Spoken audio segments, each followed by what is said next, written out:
akan banyak sekali informasi mengenai Sabat di luar sana yang membuat pemahaman akan hari Sabat menjadi berbeda-beda, dan terkadang pemahaman akan hari Sabat itu menjadi salah. Ada jalan yang dianggap orang betul adanya, tapi akhirnya menjadi sebuah jalan maut. Ada pemahaman yang benar menurut manusia, tapi tidak benar menurut apa yang telah Tuhan firmankan di dalam Alkitab. Setan tidak pernah terus terang menunjukkan perlawanan. Dia selalu mencampur adukan antara kebenaran dengan kepalsuan. Sebagaimana halnya dia berhasil menipu Adam dan Hawa di Taman Eden, dia berhasil menipu pemahaman orang Kristen tentang hari Sabat. Hanya dengan Alkitablah yang bisa menuntun kita untuk mencari kebenaran ini. Saudara tidak mengenal saya juga belum tentu mengenal saudara. Terima kasih masih mendengarkan saya sejauh ini. Roh Kuduslah yang menuntun Anda untuk mencari kebenaran bersama saya melalui video ini. Jangan percaya kepada sumber manapun, hanya dengan Alkitablah sebagai dasar kita untuk mencari kebenaran tentang hari Sabat itu. Apa itu Sabat? Mari kita baca di dalam Keluaran 20 ayat yang ke-11. Sebab pada hari lamanya Tuhan menjadikan langit dan bumi, laut, dan segala isinya, dan ia berhenti pada hari ke-7.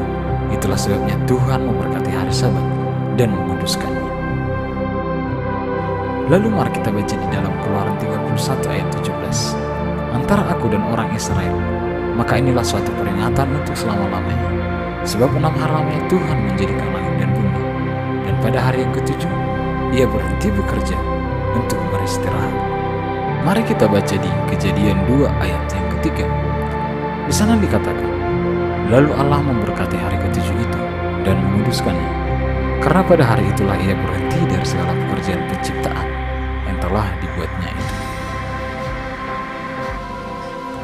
Sabat adalah hari ke-7, sebuah peringatan tentang penciptaan. Tuhan memberkati hari Sabat dan menguduskannya. Tuhan ulangi juga dengan memberikan hukum ke-10 kepada Musa, ada di hukum yang ke-4. Hukum ini ditulis langsung oleh jari Allah di Gunung Sinai. Jika memang hal ini tidak penting, mengapa Allah menulisnya? Ini adalah suatu kebenaran yang ingin saya bagikan, yang harusnya diketahui setiap orang Kristen pada zaman ini. Sekarang pertanyaannya, apakah Sabat untuk perjanjian Israel atau Yahudi saja? Tidak, Sabat bukan hanya untuk orang Israel dan orang Yahudi saja, tapi Sabat untuk semua orang, untuk yang percaya kepada firman-Nya. Baca Yesaya 56 ayat 6-7. Allah mengumumkan suatu berkat bagi bangsa non-Yahudi yang memelihara hari Sabat. Pada hari apakah hari Sabat itu? Di sini saya akan menunjukkan bagaimana setan berhasil menipu pemahaman kebanyakan orang Kristen tentang hari Sabat sebenarnya. Di dalam Alkitab, kita mengetahui 3 hari besar ini: hari Jumat, Sabtu, dan hari Minggu. Pada hari Jumat, Yesus mati di kayu salib, dan banyak orang Kristen merayakannya sebagai hari perayaan Jumat Agung. Mari kita baca di dalam Lukas di ayat yang ke-23. Jumat jam 12, kegelapan meliputi seluruh daerah sampai jam 3, sebab matahari tidak bersinar, dan tabir bait suci terbelah 2. Lukas 23 ayat 52-54. Ia pergi menghadap Pilatus dan meminta mayat Yesus. Hari itu adalah hari persiapan, dan Sabat hampir mulai. Jumat sore kematian Yesus adalah hari persiapan untuk menuju hari Sabat. Lukas 23 ayat 55-56. Dan perempuan yang datang bersama Yesus dari Galilea ikut serta dan melihat kubur itu. Dan setelah pulang, mereka menyediakan rempah-rempah, dan pada hari Sabat mereka beristirahat menurut hukum Taurat. Tentu kita tahu setelah hari Jumat pasti hari Sabtu, dan Sabtu adalah Sabat menurut apa yang telah Tuhan firmankan di dalam Alkitabnya, Lukas. Lalu bagaimana dengan hari Minggu?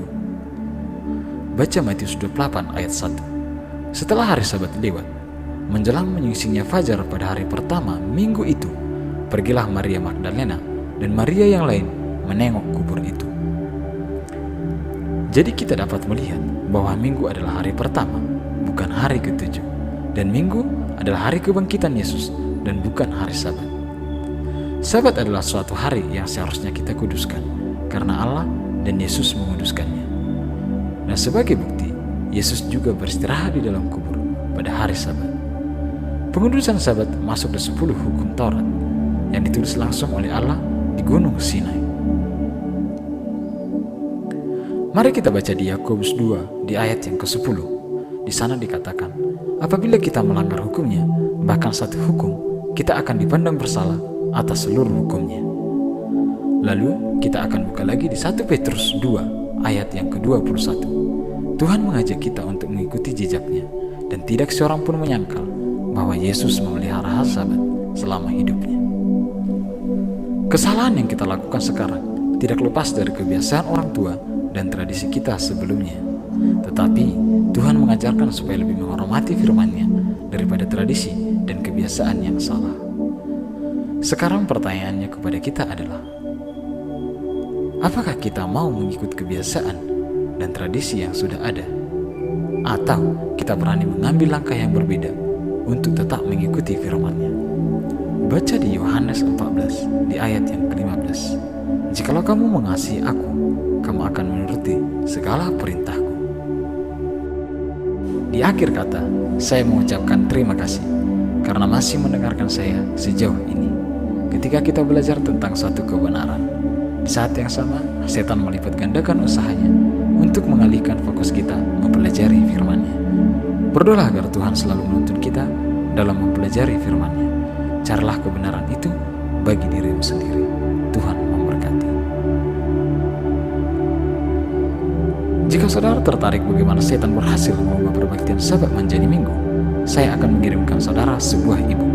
Anggap saja ini sebagai hadiah dari Tuhan kepada Anda untuk mempelajari kebenaran tentang Sabat lebih dalam lagi.